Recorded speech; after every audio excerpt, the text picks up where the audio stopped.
Hello everyone, welcome to my journey. Life with Christ, without Christ.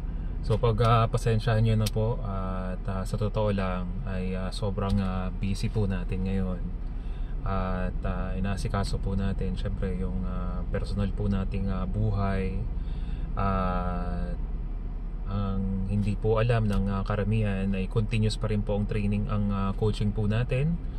At ang ganda po ng nagiging resulta doon sa mga taong tinutulungan po natin. Yung ilan po ay wala pang isang linggo, yung halos lumolobo nilang mga paa, yung lumolobo nilang binti ay nag-subside na, bumalik na sa normal. Nakita na po nila yung pagbabago doon sa mga itinuro po natin. Sa totoo lang po, kung matagal ka na follower at member ng ating community, wala na po ako dapat pang patunayan pa. At napakadami na po nating mga videos, even though July pa nung huling upload ko dun sa original na yung main page po natin.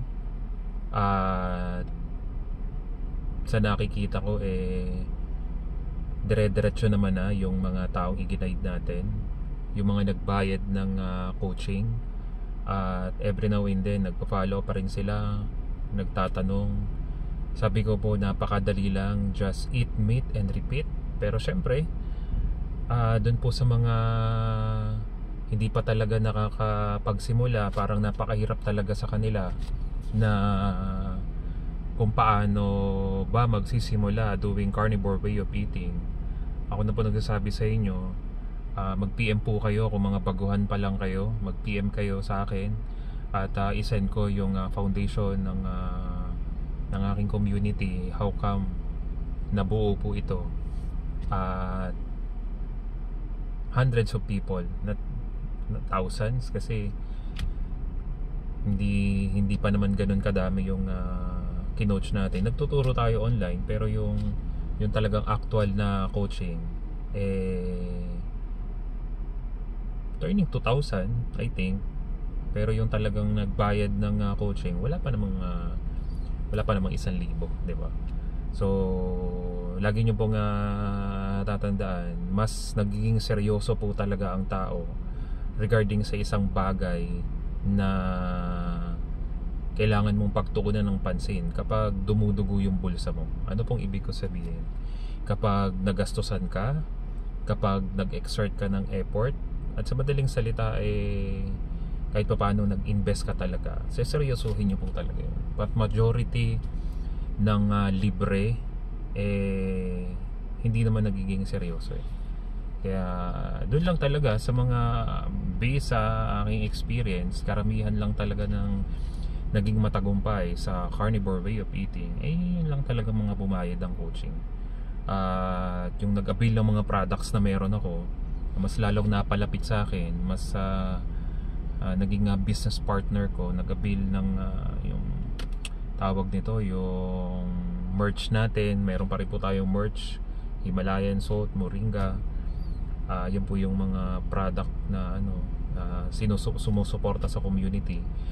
At mas naituro ko po sa kanila kasi naging mas malapit sila sa akin, mas madalas ko sila nakakausap, at every now and then nakakapagtanong pa rin naman sila. Pastor, kumusta? Okay po ba to? Ano po yung dapat baguhin? So continue lang, i-remind lang, refresh lang ulit dun sa mga napag-usapan, napagtuunan ng pansin.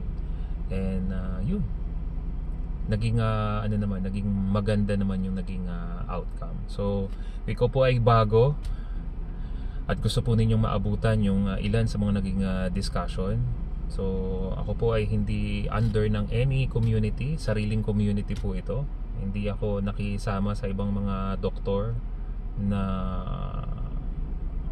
ang purpose ay bentahan lang kayo ng mga low carb treats, low carbs na mga pagkain. Hindi po tayo ganyan.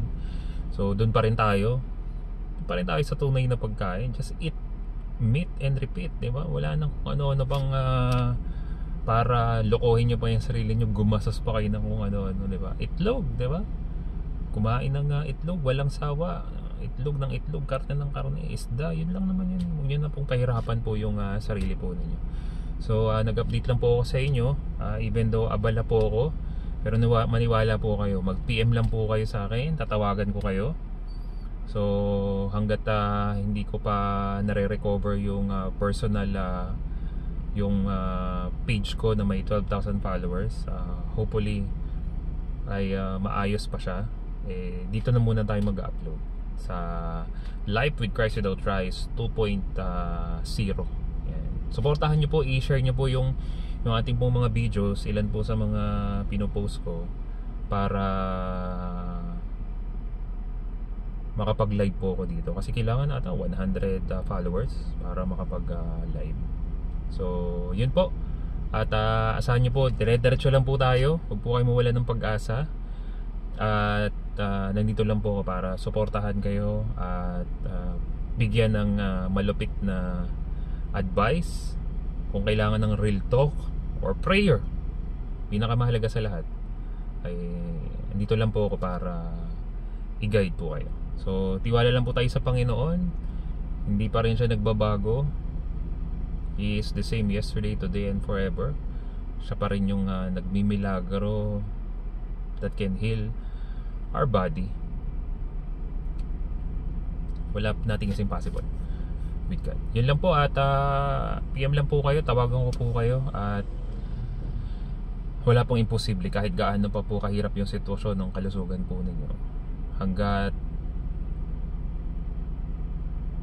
may plano pa ang Diyos sa inyo, tudugtungan mo po yan. Kahit anong gawin nyo po kapag wala na talagang plano ang Diyos sa inyo, at hindi niya talaga nakita yung pagpupursige natin na maging pagpapala, to be the salt and light of this world, ano yung purpose, bakit pa natin gustong gumaling, di ba? Wala naman tayong binabago dun sa nakasanayan nating gawin. Pero siguro I think kapag nakita ng Panginoon na ginagawa talaga natin at kung ano yung will niya, not our will but the will of God,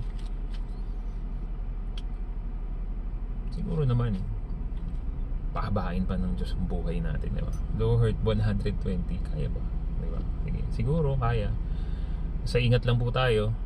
Yun lang po, napapahaba na yung ano po, maikli message lang sana to eh. So yun lang po, quick update lang po ito. At congratulations po dun sa mga na-guide po natin, na nakita nyo naman na naging maganda po yung kalusugan po ninyo. So ipopost ko po yung ilan sa mga yung isa sa mga nakausap ko na nagbayad po ng coaching po natin. Talagang nakakatawa. I-post po natin yan within this week siguro, by tomorrow or the after tomorrow. I-post po natin yung magandang naging resulta dun sa ilan lang po sa mga natulungan po natin na napakadami, di ba? So God bless everyone.